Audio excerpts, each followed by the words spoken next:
Hi guys. Magluluto ako ng gulay. Baby asparagus. Yan, binabalot ko lang siya sa bacon. Pinakuloan ko lang to ng mga yung asparagus pinakuloan ko muna ng mga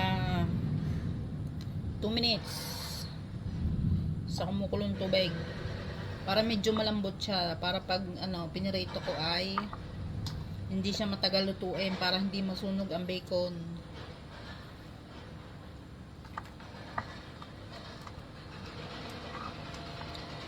Yung bacon hatiin ko lang siya sa kalahati. Hahatiin natin siya.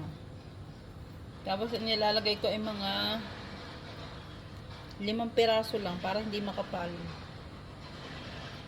Di ba? Tapos yung iba igigisa ko. Hindi ko ilalahat.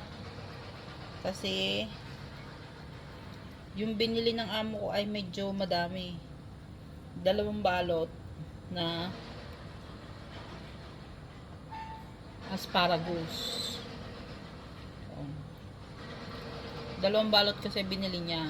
Yung isang balot lulutuin ko sa bacon. Tapos yun lang. Piprito ko na. Ayan guys. Pinirito ko na. Nilagyan ko lang ng kaunting mantika. Dahil yung bacon ay mamantika na. Kaya hindi ko na konti lang yung nilagay kong mantika. So ganyan lang pagluluto ng simple lang, 'di ba? Okay, bye-bye.